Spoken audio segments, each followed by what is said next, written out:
One day I was arrested by the police for murder. And I said, murder? I says, who did I murder?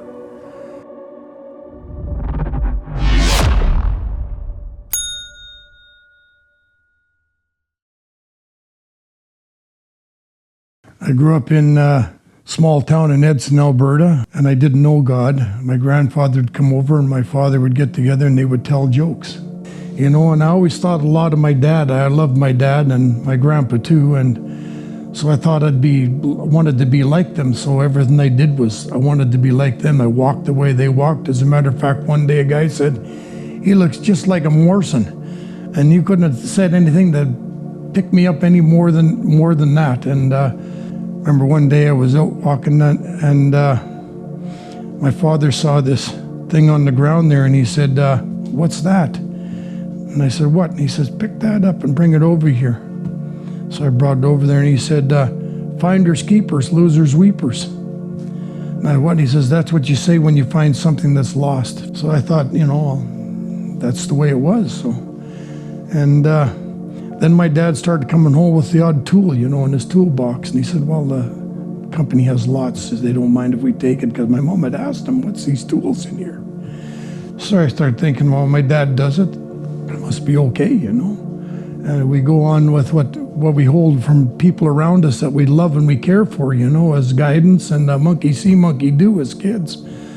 So I started that kind of life, and they both smoke, so I started smoking young and having a puff from mom and having a puff from dad, and pretty soon I'm cutting people's grass and shoveling snow in the winter. And back then a pack of cigarettes was 40 cents a pack, so they'd give me $1 for shoveling their driveway out, and I'd buy a pack of cigarettes and I'd have cigarettes for a while, and I get smoked at random. So I started kind of young, smoking 6 and 7, and it was cool to have a cigarette in those days, and then as I got older, it wasn't so cool, and I was getting in and out of trouble and stealing and breaking an entry, and so one day I was arrested by the police for murder. And I said, murder? I says, who did I murder? And so they told me so-and-so was killed, and they were going to charge me with murder. And the day before, my brother had come in and said that he had killed this very person, and I give testimony for them that it was my brother. And I might steal, but murder's another whole thing. I didn't know where to turn there. And I remember when they arrested me, I was in the prison cell, and they were questioning me on that, trying to get stuff out of me. As they do, they sit you down and they try to provoke a conversation with you and get you to confess to your wrong. And anyway, I had told them that, and I remember praying to God, "God, prove me innocent, I'm yours." And I forgot about my prayer, but God didn't, and He proved me innocent. But I still went to prison for the charges because I was out doing a break and an entry at the time, and into a business, and so that kind of cleared me of that. I'm in prison sitting on my cot, and they say that there are some ladies in there from through the Salvation Army Church, and they're there to share the Word of God to you. And so we just figured, wow, that'd be neat to see some ladies right about now.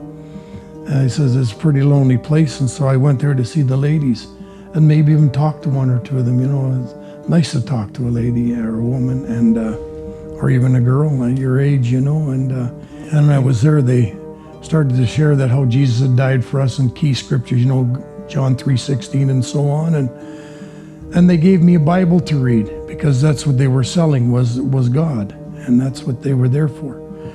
And so I took a Bible, and then they laid hands on each and every one of us and prayed for us. And then we left, and they asked us to come back the next week, and we would sing songs together, and we would talk about the Lord and what we've read and that, and go from there. So I went back there, and I figured as I was going there, I didn't want nothing to do with this Bible. I just went to see, what it was about. And so that's when I was asked by the fellow behind me, and where I was standing, he says, "What does it say about Satanism?" And I says, that's when I gave him the Bible, and He read it for himself. I don't know what he got out of it, or if he did read it, but the offer was there. And then when I came back the following week to talk to the girls again and try to talk more with them, and they gave me another Bible and prayed for me again. I got the Bible and ended up going down the corridor again after they were done. They laid hands on us, prayed for us, and we went down the corridor again, and a young prisoner said to me, "What does that say about Satanism?" When I was looking at this Bible thinking how to get rid of it. Or I said witchcraft, and so then I said, "Well, here, read it for yourself," and I got rid of that one. And I wasn't really thinking, I was just was in the moment, getting rid of this Bible, didn't even think of reading it or anything. It wasn't until I went back the third time and they laid hands on me again and prayed for me, and I feel that God was working in my life and through these prayers and through my prayer, because that's when I started to bring back my thoughts of my own prayer that I had prayed when I was first arrested, and I said, "God, prove me innocent, I'm yours." I realized that maybe I should start reading this Bible and see what's really in there, because, I'm giving it away and I don't even know what I'm giving away. And so I took that Bible and I took it back to my cell and started reading it. So every week I went down, we'd talk about the Lord and what I had read, and I figured that would be an in for me to be on one-on-one with one of the girls, and talk about the Lord. So anyway, it didn't work that way, and these were older ladies, and so as I got to know them, I got to appreciate them. And then Opal, her daughter, was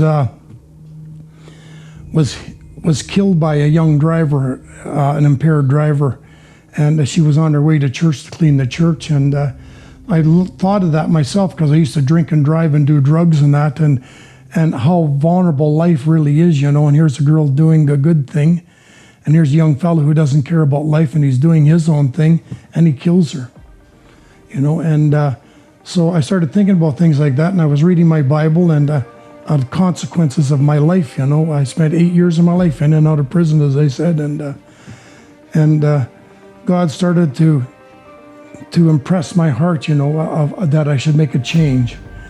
And I remember I was reading in Job, and it said, Job 28:28, "The love of God is the beginning of wisdom, and to depart from evil is understanding." And I thought that was pretty cool, and I was told that the wisdom of the Bible was in Proverbs.